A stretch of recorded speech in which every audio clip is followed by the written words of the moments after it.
Hi, welcome back to my channel and welcome back to Wonder Snatch. Drag Race Down Under first episode is out and it was actually my birthday, and so today I'm going to use a lot of my birthday presents in this video. Okay, I'm wearing a shirt that some of my friends gave me from Superfreak Boutique, check them out, very cute little doggy shirts, and I'm going to do a look inspired by this bouquet of flowers that my boyfriend got me, okay? All pink and greens, while I do a Jojo Zaho inspired Barbie doll look.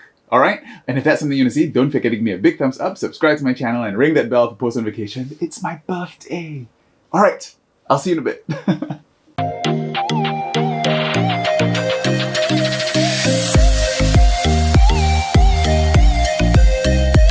Alright, brows are gone.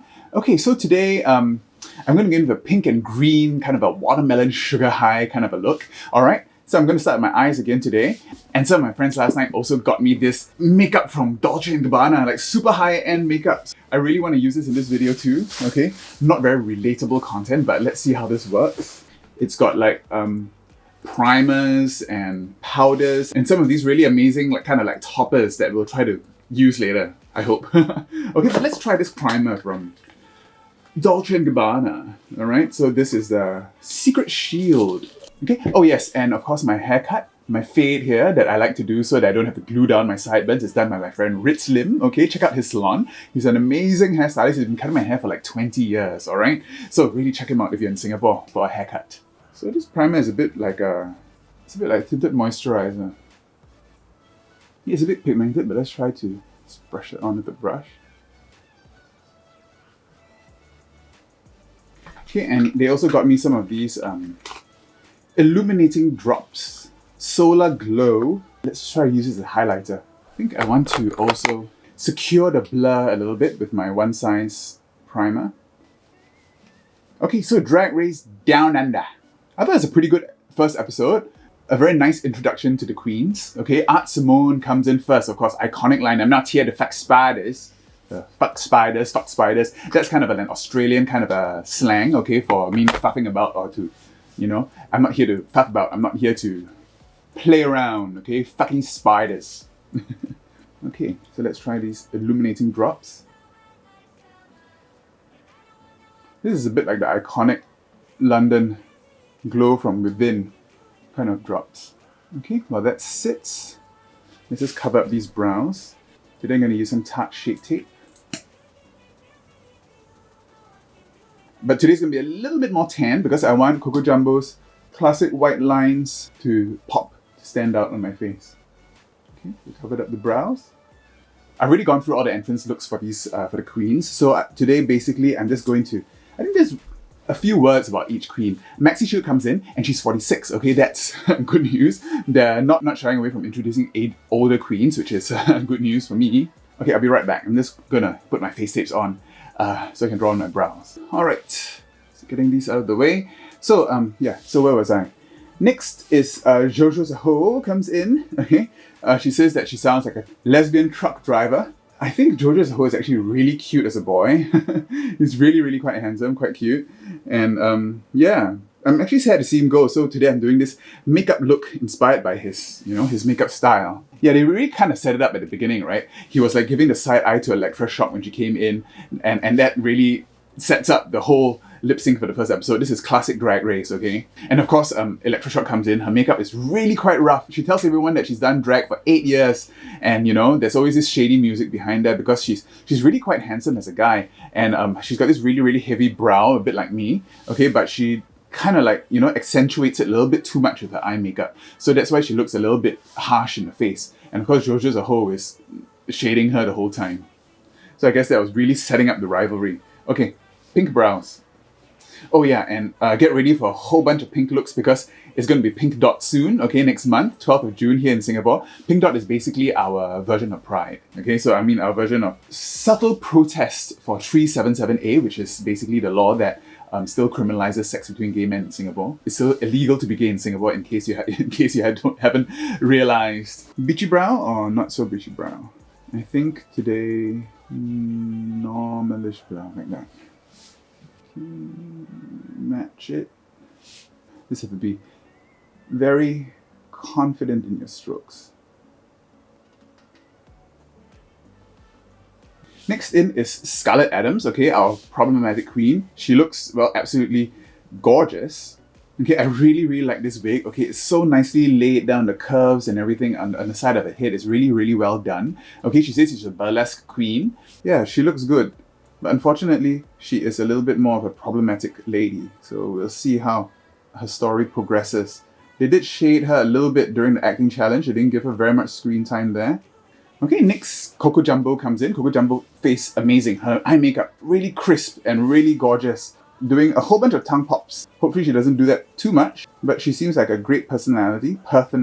Oh, and Ru had a couple of puns at the beginning, right? Personality and qualifications. Ru really loves these dad jokey puns. I do notice also in Drag Race Down Under, a lot of them had really intense white. They haven't really figured out how to paint the camera yet. So really intense white highlights right across the face. I'm just going to cover my entire lid with white.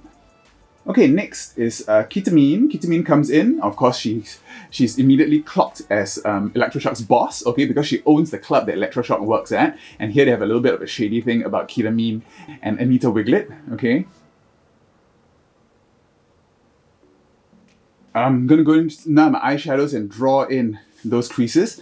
I'm going to use my Juicy Boost from Coloured Rain. I got this over Black Friday last year and haven't used it yet, completely untouched.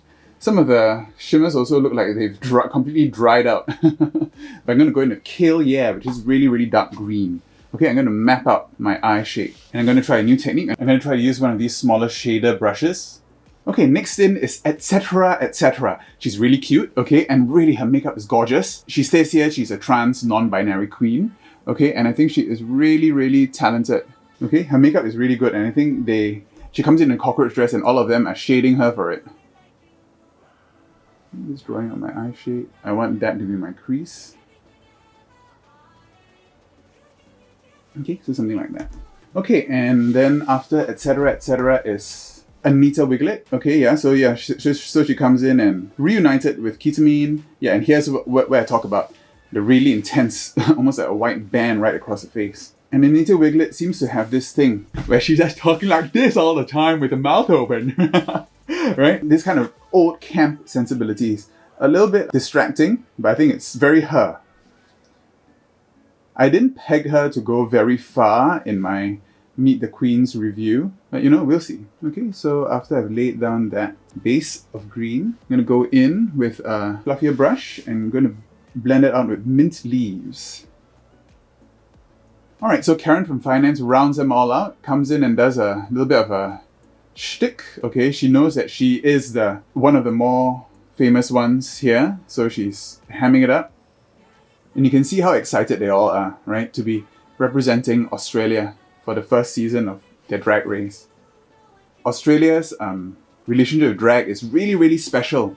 Okay, they have, I mean, as I mentioned before, Priscilla Queen of the Desert, and also they have a very big Mardi Gras culture, a big gay culture. In fact, Mardi Gras was the first big gay party that I went to when I was like 19 years old. And it really opened my eyes to, I guess, circuit parties at the time. It's really something that permeates Australian gay culture and drag culture as well. Yeah, I'm trying to keep it tight. I'm very inspired by some of their makeup, like etc and Coco Jumbo. They have really nice, tight, stamped-on eye makeup. Mine I tend to blow it out quite a lot when I blend. But let's see whether we can try to keep it really tight, just like those girls. Yeah, see? This Coloured Rain blends really nicely. Okay, Ru comes in. And the girls are all really excited, all jumping up and down in excitement. And she announces the mini challenge, which is basically a screen test for Taika Waititi's new movie called Thar. And basically they have to read these, do these line readings with a lisp. Some of them do very well. And of course, Ru's favorite thing, she did this in All Stars, which gets them to express emotions and test their acting skills. I mean, it's here where they call Scarlett Adams a mistake. Okay, they just left it in. They didn't really show very much, but they kind of like labeled her that. So maybe they're going to try to give her that kind of edit. Maxi Shields has this really white underbelly. She has this massive breastplate, but you know, I'm not sure what she's wearing there. Either comes some sort of corset or something, but you know, it's a little bit distracting.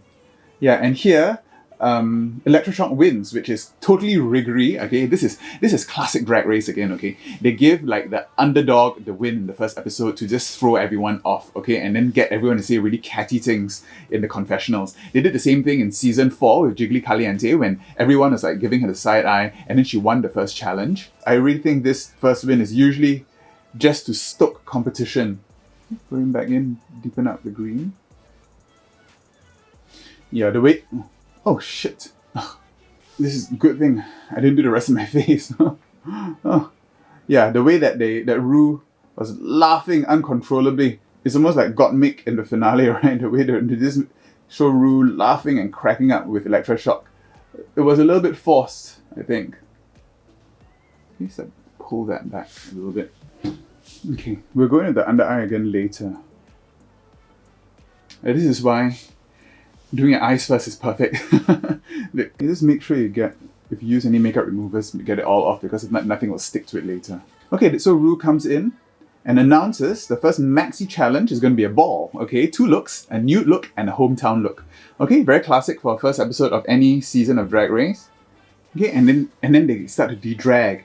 Everyone gets really excited seeing each other in the de-drag.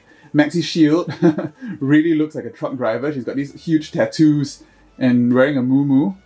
Karen from finance, because she shaved off her brows, has to wear a special spectacle so that she hides her browless face. Okay, everyone is checking out the trade. Okay, Electroshock seems to have tickled Coco Jumbo. Okay, she looks a little, she's quite cute. Etc. is quite cute too.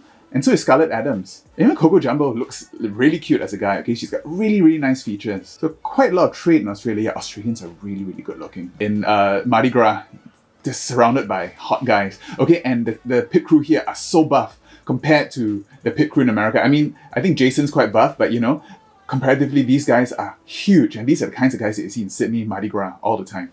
I mean, not saying that's a good thing. Okay, I think there is something to be said for circuit parties and for guys to be chasing this ideal, this unattainable body ideal, okay, which ends up with a lot of eating disorders and a lot of steroid abuse. So, you know, you gotta watch out for that. Okay, using white, the coconut water, to set the underbrow and blend it into the green. Other interesting things happening during this makeup session, and we find out that Coco Jumbo was actually in a concentration camp, okay, something what they call a mission, where indigenous people or people of color are kept and not allowed to leave. That was shocking, okay? That was really, really shocking. I'm really glad they got her to speak on that. That's something that shouldn't be allowed to happen in this day and age. But apparently that's where she grew up, and that people in Australia see the colour of the skin before they saw that she was gay. And you know, there's a lot of racist stuff going on in Australia. There's this politician in Australia called Pauline Hanson who's a real racist lady. I'm gonna watch my words. And yeah, so that she does have a lot of very nationalistic policies, and you know, you can't escape it. Anywhere that the British has colonized, anywhere that there is this sentiment of white supremacy, there's always going to be a lot of racism, okay? And in Australia, it's affected the indigenous peoples particularly bad, okay? They are almost like the First Nation and the indigenous people of America and Canada, where they're shunted off into reservations or into the ghettos, and they have a lot of health problems as well, such as drug abuse, diabetes, a lot of metabolic disorders as well. So, you know, the care for indigenous peoples is something that we really need to think about, especially in this age of the pandemic. Let's do the rest of the face now. I'm going to go in with my Makeup Forever. Okay, since there's going to be some body makeup, I'm going to have to take off this shirt, okay? Thank you, Superfreak Boutique, again, for this beautiful shirt. Check them out, link down below. Don't want to get it dirty. Ooh. Today I'm using my Maybelline in Classic Ivory 120, which is a couple of shades deeper than my... This is Classic Ivory. This looks so dark. Okay, I think I will cover as much as I can. Give myself that plastic look. They also talk a bit about ketamine, going for gastric sleeve surgery, okay? It's basically stomach stapling, okay, to lose weight. And you know, you can see, okay, she has lost a lot of weight. And here they show some, you know, some pictures of her. She's wearing this swirly wig that I liked on Anita Wiglet, right? Remember in my last video? So it seems like they share a lot of wigs, which is good because, you know, wigs are not easy to store and are quite expensive. And of course here they show Scarlett Adams' latex bodysuit. Oh my god, can you imagine how hot this latex bodysuit is? Ripping, and she has to sew it back. Just before the runway must have been super stressful for her, but that must have been super hot and uncomfortable to wear. Can you imagine the amount of baby oil she needs just to get into that suit? Okay, ooh, look like a plastic Barbie doll girl now. I'm going to contour everything and also contour the boobies now too. But first I'm going to go into my white, okay, for my highlights. I think I'm going to use a completely new sponge just for the highlights. Alright, I've got this tinier sponge, looks a bit like a butt plug. It's got a nice point here that we can use to work on the highlights without moving any of these other things around. Okay, and then so it's time for the runway. Runway, runway.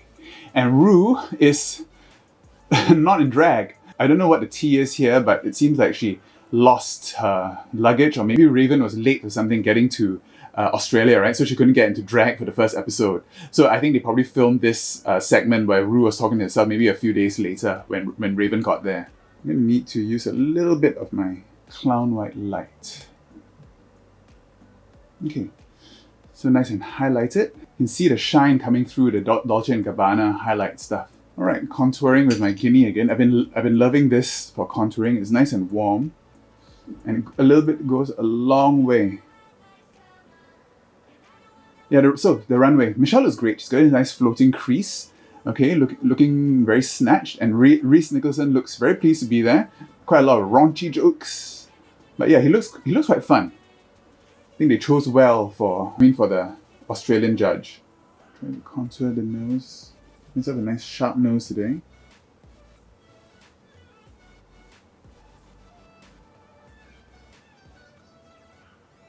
Okay, that's a bit crooked. Okay, I'm going to fix that nose a little bit and powder, and I'll be right back to talk about the runway. Alright? Alright, so I've set everything with translucent powder and I've put my white on all the highlighted areas. Okay, and I'm just filling in the brows now with Watermelon Detox. Alright, so the runway. Runway. Nude look and hometown look. Quite a lot of hit or misses here. So let's talk about both at the same time. Okay, Scarlett Adams is first. Okay, so her nude is basically the latex outfit, leaving very little to the imagination. And I'm pretty sure everything was blurred out on network TV. But if you watch it on the Wow Presents app, you could see everything. Down to what she called her designer vagina. The judges really liked this one. And even her hometown look, the Perth look. She's from Perth, and apparently their state animal is the black swan. So she comes out in this black swan. It was a little bit poorly made. Okay, I thought the head looked really cheap looking. Okay, and of course they said because it's doing this chef's kiss kind of a hand, they said it looked like she was going to be fisting someone. Going into the same Watermelon Detox to the under eye now, I think. Pink under eye. Okay. And now we go into black. Okay, so there's no black in this palette, so I'm going to dip into my Sample Beauty. Pop on some black. Alright, next is Maxi Shields. Her nude look is basically what she called a 90s Madonna sheer runway. Can't see very much, but she's got this really nice hair. Okay, very nice, this kind of a truck driver swirl. Definitely a safe look, as they say. Okay, and her hometown look is a prawn. So they said she's from this place called Velina, which I couldn't find anything about prawns, but well, apparently that's where Australian prawns come from. Okay, and next Electra Shock comes up. Her nude look is basically a take on Rue's punk rock look with her shoulder pads. Okay, always try to reference Rue in your looks. Okay, that usually gets you far, except this time. And the hometown look is an Auckland look, what she calls a Tamaki Makoro look. Tamaki Makoro look. Hope I'm pronouncing that right. But that's basically the Maori name for Auckland. And she was trying to bring some culture into it, but it's a little bit poorly executed, okay? So Auckland is also known as a land of 100 lovers, So she has all these hearts all over, and then she's trying to do something with the clouds and everything. So it got really, really muddled. So, too many ideas sometimes spoils the broth, okay? We know this from even Jiggly Caliente or from any queen who's overthought things. For example, my video where I'm trying to do a bit too much. I'm going to bring in the black underneath as well. Oh, okay, it's getting a bit out of hand. I'm trying to use some of this pink grapefruit from the Juicy to soften this pink. So Electroshock, a little bit not very well put together. I think she did deserve to be in the bottom for this one. Okay, going back in with the green, just to blend that out. Okay, and smoke it out that way. Okay, so green to pink.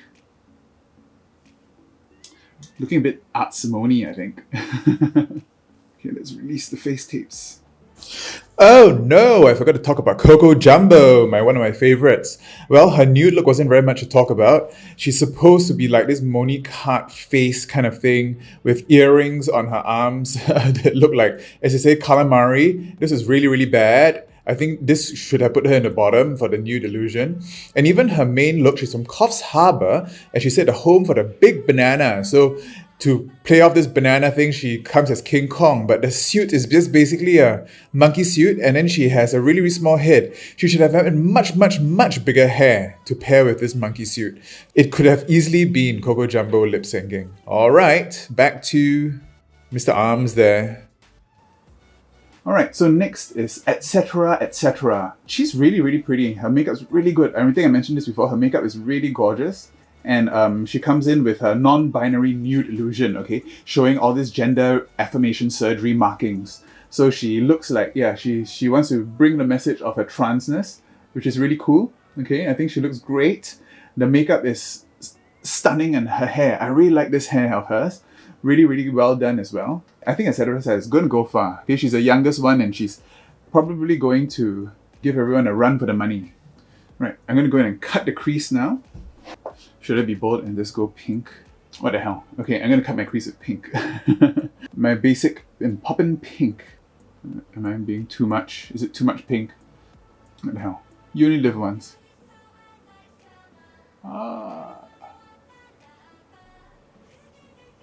Can't go back now.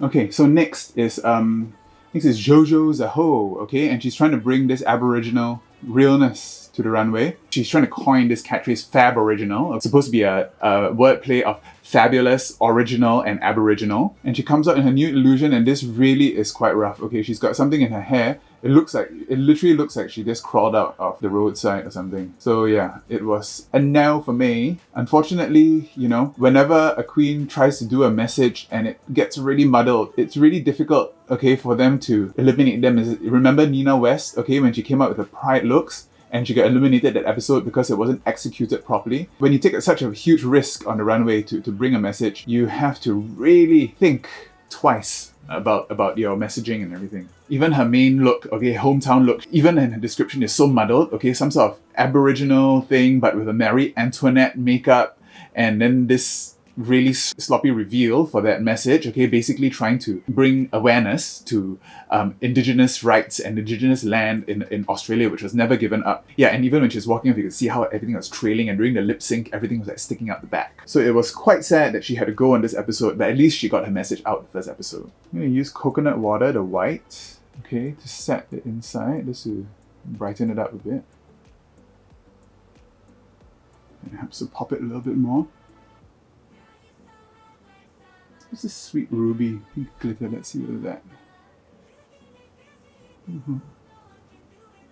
Sparkle. Alright, let's brush all this off and contour the face. So Jojo Zaho, unfortunately, did not impress very much, okay, for this runway. But at least Ru got to get out all her Jojo Zaho puns, right?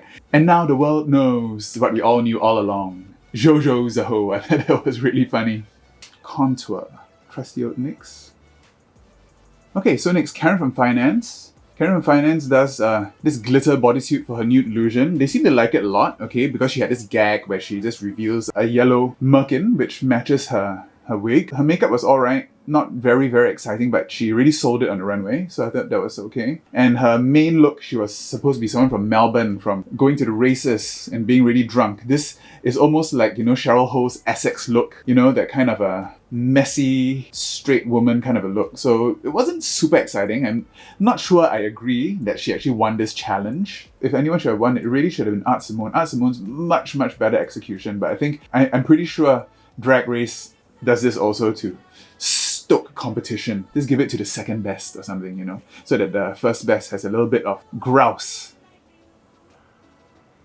Next is, okay, Lindsay Wiglet comes out in an Eve-inspired thing, okay? Her hair's really nice. She looks quite good here, but very simple. She looks a bit like her struggling with the snake for a few seconds, okay? And then her hometown look is basically Auckland, so she comes out as the sheep, right? This sexy sheep. Quite an interesting costumey look, but of course she's always doing this mouth thing, which is a bit distracting. And Ketamine comes out with this fluffy ball thing, really nice wig also. This wig reminds me of a horror from Drag Race UK. Yeah, and then they have this joke about balls banging against your ass or something like that. And also her hometown look is basically her rugby team, okay, the Blacks. So she obviously likes sports a lot. But it was a little bit simple, okay? This kind of a mermaid gown, but the hair was really nice, okay? Nice big hair, nice big drag hair. And Art Simone comes out last. Her half and half thing is really nice, reminiscent a bit of what Chelsea Boy did for the half and half runway for Holland. She's from Melbourne, okay? She's trying to showcase the shopping streets of Melbourne. One is a high-end street and the other one is like this street graffiti street, okay? Collins Street and Hosier Lane, apparently. Yeah, oh, and I forgot to mention, etc., etc. Her hometown look, she's from Canberra. She's going for this grey hills kind of look with boning. She says it's supposed to be the road map leading to Parliament Triangle. I was trying to look at the map of Canberra. It doesn't really look like that at all, but I think it was quite a cute reference. Contour the nose. Yeah, and you know that the stage, the runway is so small. Okay, it seems so tiny compared to the other franchises. And also, the lighting was terrible. They didn't have really good lighting on the queens. It was like so uneven, the lighting, right? It was really distracting trying to look at the looks. And even the judges' table was lit really strangely. Rue was sitting there out of drag, and then Riz Nicholson looking so white, okay? It looks like all of them are green screened in. But I think all these are just teething problems of first franchises. Alright, I'm just going to clean it up a little bit. Okay, I'll be back to do the fun bits. Alright, so I've deepened up everything and put in some blush. And now I'm just going to go into my lips, okay? My friend got me this Dolce & Gabbana lip also. It's nice and pink, so perfect for this look. And it's called Raspberry 19. Okay, let's see how this goes and hope it dries down. It's very nice and pink. Perfect for this look. Thanks, Wei. Thanks, Patrick, and thanks, Chris, for this wonderful lip. It's perfect for this look.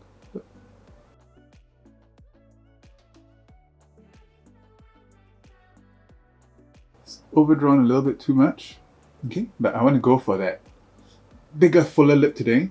And now to go in with all the highlights, okay? So I'm going to try to copy the highlights that Jojo Zaho does using my Suva Beauty. And she's got a whole bunch of thin and thick lines, okay? So I'm going to use a bit of a bigger brush for this.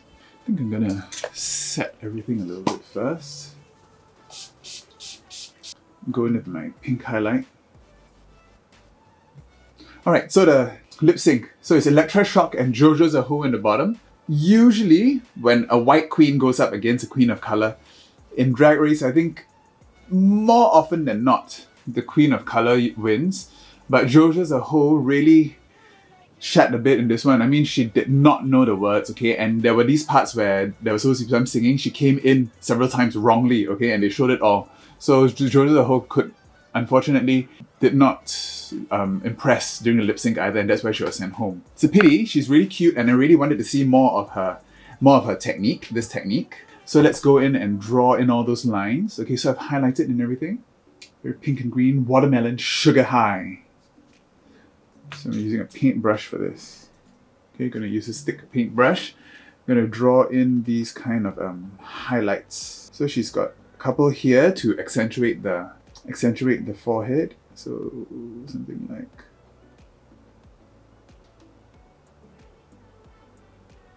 that in here.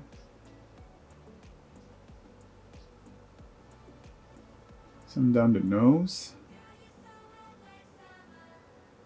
Like that. And then some in the inner corner of the eyes here. It's really cool the way she does it. It's almost like it's Aboriginal face painting, right? This plasticky look. She must have done a lot of trial and error to get it all in the right places. Okay, this one. Yeah. Then one down the nose. Links up to the top of the lip. Use a smaller brush for that.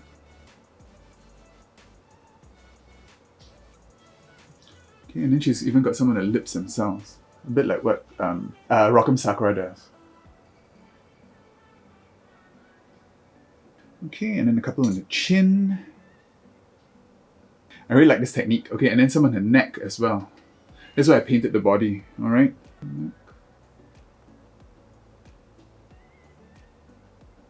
Let's go down there. So I'm just going to finish this off. I think she's got some on the boobies as well. I need a bigger brush for that. And I'll be back with the finished look. Alright? See you in a bit. And this is the finished look. Pink plastic Barbie doll wrapped in saran wrap in honor of Jojo Zaho. And thank you all my friends for giving me all my birthday presents. Okay, from my beautiful shirt to my Dolce & Gabbana makeup. And also some friends got me a speaker and everything. So I'm very pleased with my presents. And thank you everyone for watching this video. Everyone send some love to Jojo Zaho for being Down Under's pork chop. Okay, first eliminated, but of course, everyone will remember her. Alright, and this is a makeup look inspired by her. And if you like this video, don't forget to give me a big thumbs up, subscribe to my channel, and ring that bell for post notifications, alright? This wig that I made reminds me a bit of Courtney Act's wig, but also it's very Wilma Fingerdo, don't you think? My friend Wilma Fingerdo has a lot of wigs like this. Alright, I'll see you next time. Bye!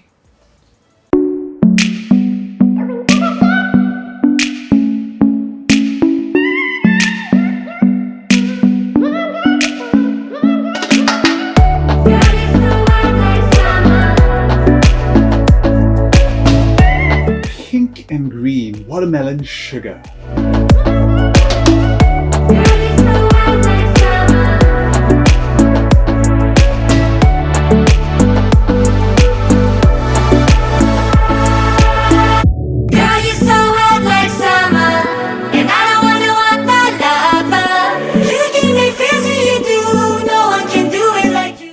Trying some different lighting.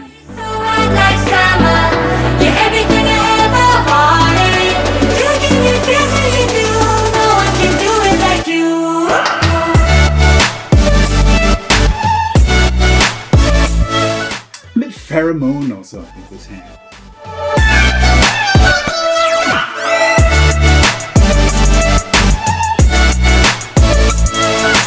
Check out my other videos. I reviewed the cast of Drag Race Down Under there and turned myself into a pastel thingy, whatever. And also, I did a wig giveaway with Salome Black. Check it out. Salome Black looks like Coco Jumbo. Oops. Bye. Gotta film a TikTok now.